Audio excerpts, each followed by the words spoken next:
Kita punya contoh rumusan masalah, apakah penggunaan pembelajaran berbasis lagu dapat meningkatkan kemampuan mengenal huruf vokal pada siswa.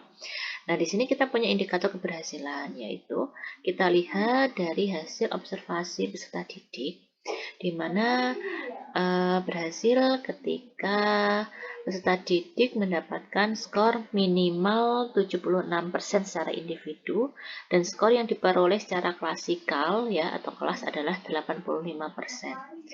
Nah, di sini yang kita sepakati sebelumnya adalah butir observasi ada 5 ya, di mana skor maksimal tiap butir adalah 5. Jadi untuk observasi ada 5 butir ya, 5 butir observasi di mana setiap butir skor maksimalnya adalah 5. Nah, di sini pada siklus pertama ya. Pada siklus pertama ini awalnya saya hapus dulu. Nah, di sini kita sudah ada 8 siswa. Ya, sudah ada 8 siswa yang sudah kita observasi, di mana ini masing-masing siswa punya skor total ya, skor total hasil observasi. Di sini juga ada skor maksimalnya.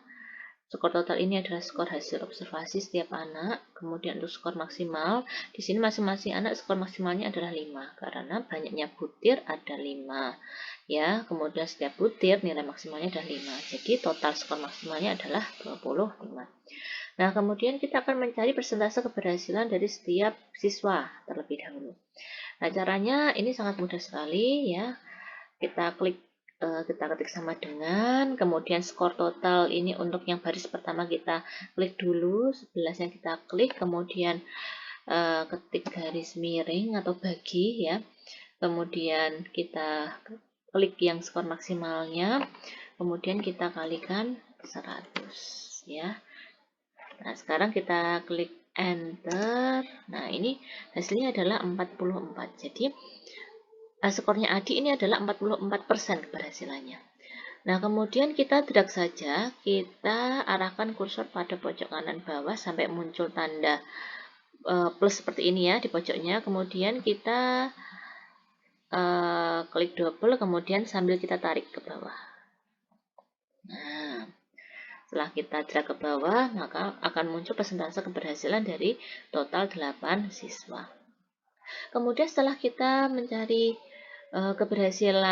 persentase keberhasilan dari setiap anak, kemudian kita lihat indikator keberhasilannya adalah, nah, setiap anak dikatakan berhasil ketika melebihi skor 76%, ya, di mana secara di dalam satu kelas harus minimal 85% siswa yang ada di kelas mendapatkan skor minimal 76%.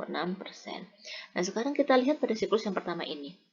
Nah, kalau kita lihat di sini dari siklus pertama, nilai persentase keberhasilan tidak ada yang lebih dari 76%.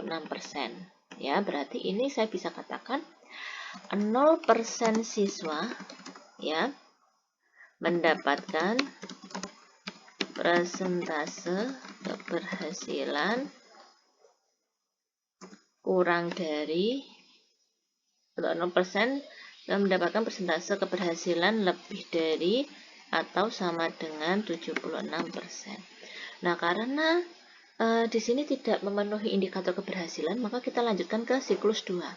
Kemudian peneliti mengobservasi kembali ya, melakukan penelitian kembali, mengobservasi sehingga muncullah data di siklus 2 ini.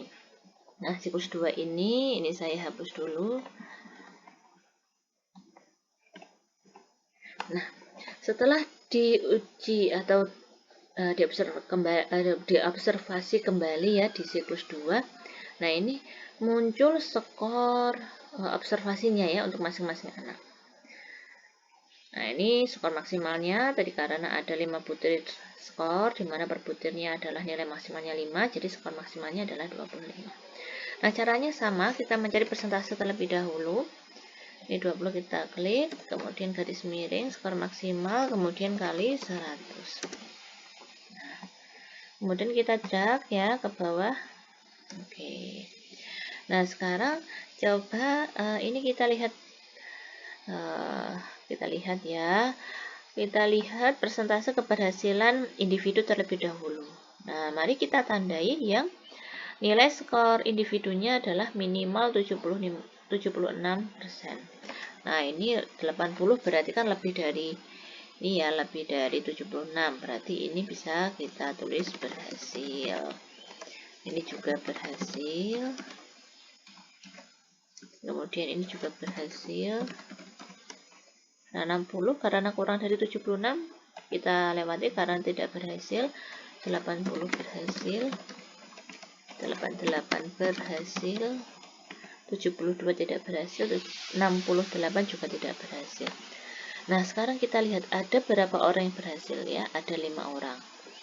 5 dari 8 orang berhasil, 5 dari 8 siswa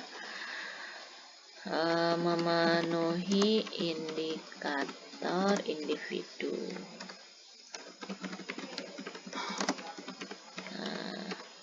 Sekarang kita akan mencari persentase klasikalnya. Nah, persentase klasikalnya adalah, ini berhasil adalah ada 5 ya, 1, 2, 3, 4, 5. Berarti 5 dari 8 siswa, nah kali 100. Nah, hasilnya adalah 62,5. Nah, mari kita lihat. Nah, di sini indikator keberhasilan yaitu minimal 85%. Nah, padahal kita dapatnya adalah hanya 62,5. Ini kan kurang dari 85 ini ya. Nah, maka dari itu kita harus melanjutkan ke siklus yang ketiga. Nah, kemudian di siklus yang ketiga kita observasi kembali ya. Kita observasi, kemudian didapatlah ya skor observasi masing-masing anak seperti ini.